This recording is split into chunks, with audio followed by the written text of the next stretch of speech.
At the end of this video, you should be able to use significant figures in measurements and calculations. It is important to record the precision of your measurements so that other people can understand and interpret your results. A common convention used in science to indicate precision is known as significant figures. The figures that are significant are the ones that are known for certain, as well as the first digit that is uncertain. In the case of the measurement of the pencil as about 18.2 centimeters, the measurement has three significant figures. The significant figures of a measurement include all the digits that are actually measured, so that would be 18 centimeters, plus one estimated digit. Note that the number of significant figures is determined by the precision of the markings on the measuring scale. The last digit is reported as a 0.2 for the estimated 0.2 centimeters past the 18 centimeter mark. Because this digit is an estimate, the true value for the measurement is actually somewhere between 18.15 centimeters and 18.25 centimeters. When the last digit in a recorded measurement is 0, it is difficult to tell whether the 0 is there as a placeholder or as a significant digit. For example, if a length is recorded as 230 millimeters, it is impossible to tell whether this number has 2 or 3 significant digits. In other words, it can be difficult to know whether the measurement of 230 millimeters means that the measurement is known to be between 225 millimeters and 235 millimeters, or is known more precisely to be between 229.5 millimeters and 230.5 millimeters. One way to solve such problems is to report all values using scientific notation. In scientific notation, the measurement is recorded to a power of 10, and all the figures given are significant. For example, if the length of 230 centimeters has two significant figures, it would be recorded in scientific notation as 2.3 times 10 to the second centimeters. If it has three significant figures, it would be recorded as 2.30 times 10 to the second centimeters. Scientific notation is also helpful when the 0 in a recorded measurement appears in front of the measured digits. For example, a measurement such as 0.00015 centimeters should be expressed in scientific notation as 1.5 times 10 to the negative fourth centimeters if it has two significant figures. The three zeros between the decimal point and the digit 1 are not counted as significant figures because they are present only to locate the decimal point and to indicate the order of magnitude. The rules for determining how many significant figures are in a measurement that includes zeros are shown on the screen here. Rules for finding significant zeros help you ensure that the numbers you report are accurate. Zeros appearing between non-zero digits are significant. We count these zeros when determining significant zeros. Zeros appearing in front of non-zero digits, however, are not significant. We ignore these zeros when determining the number of significant figures. Zeros appearing to the end of the number and to the right of the decimal point are significant. These zeros are only written as part of the number when they are significant. Zeros to the left of the decimal place, however, have to be written whether or not they are significant in order to designate their place. If you measure exactly 200 milligrams of a substance, then the zeros in this number are significant. If, however, the zeros are just placeholders to indicate 200 milligrams as opposed to 100 or 300 milligrams, then the zeros are not significant. In calculations, the number of significant figures in your result depends on the number of significant figures in each measurement. For example, if someone reports that the height of a mountaintop, like the one shown on the screen here, is 1,710 meters, that implies that its actual height is between 1,705 and 1,715 meters. If another person builds a pile of rocks 0.20 meters high on top of the mountain, that would not suddenly make the mountain's new height known accurately enough to be measured as 1,710.20 meters. The final reported height cannot be more precise than the least precise measurement used to find the answer. Therefore, the reported height should be rounded off to 1,710 meters, even if the pile of rocks is included. Similar rules apply to multiplication.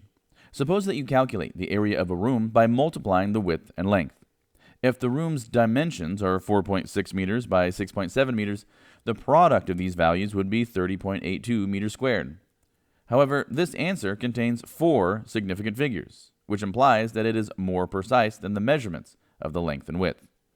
Because the room could be as small as 4.55 meters by 6.65 meters, or as large as 4.65 meters by 6.75 meters, the area of the room is known only to be between 30.26 meters squared and 31.39 meters squared. The area of the room can have only 2 significant figures because each measurement has only 2. So the area must be rounded off to 31 meters squared. The figure on your screen here summarizes the 2 basic rules for determining significant figures when you are performing calculations. When you use a calculator to analyze problems or measurements, you may be able to save time because the calculator can compute faster than you can. However, the calculator does not keep track of significant figures. Calculators often exaggerate the precision of your final results by returning answers with as many digits as the display can show. To reinforce the correct approach, the answers to sample problems in this course will always show only the number of significant figures that the measurements justify. Providing answers with the correct number of significant figures often requires rounding the results of a calculation. The rules shown on the screen here will be used in this course for rounding, and the results of a calculation will be rounded after each type of mathematical operation. For example, the results of a series of multiplications should be rounded using the multiplication and division rule before it is added to another number. Similarly, the sum of several numbers should be rounded according to the addition and subtraction rule before the sum is multiplied by another number.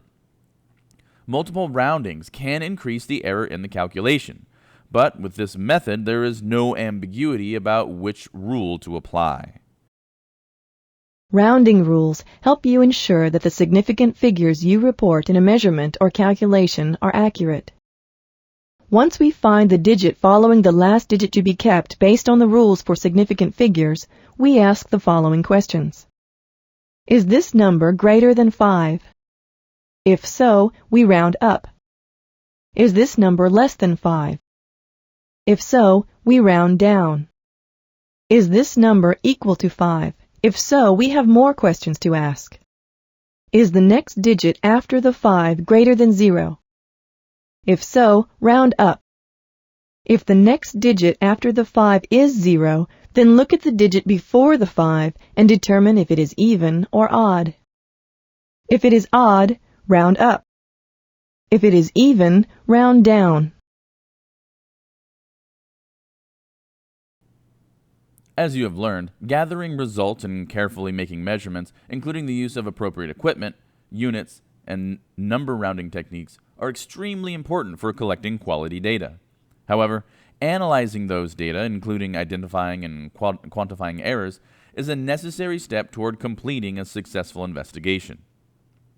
Performing an experiment multiple times is important.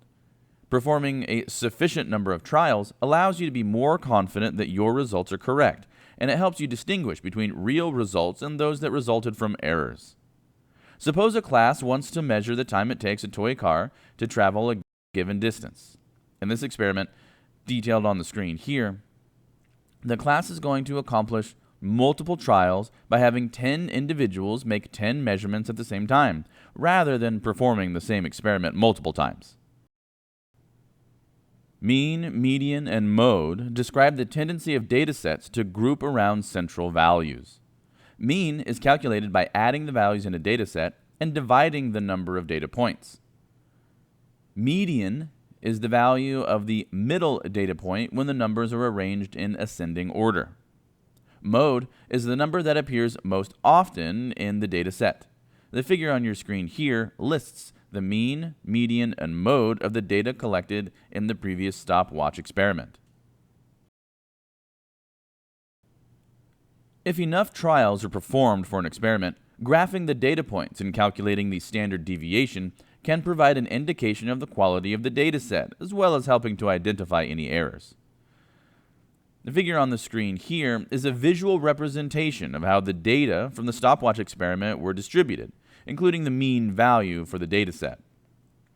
The standard deviation represents how much the data vary compared with the mean. The yellow region in figure part B indicates the boundaries of the standard deviation.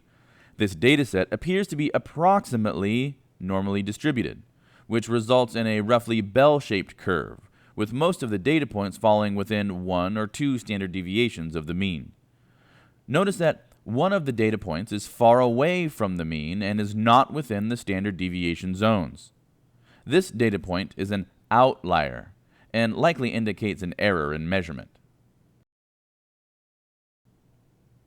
For some types of data, the accuracy of an individual value or of an average experimental value can be compared quantitatively with the correct or accepted value by calculating the percentage error. For example, if you conduct an experiment to find the acceleration due to gravity at your location, you can compare your value to the accepted value by calculating the percentage error, as is shown on the screen here. Percentage error has a negative value if the accepted value is greater than the experimental value. It has a positive value if the accepted value is less than the experimental value. Percentage error is also known as relative error. At this point, you should be able to use significant figures in measurements and calculations.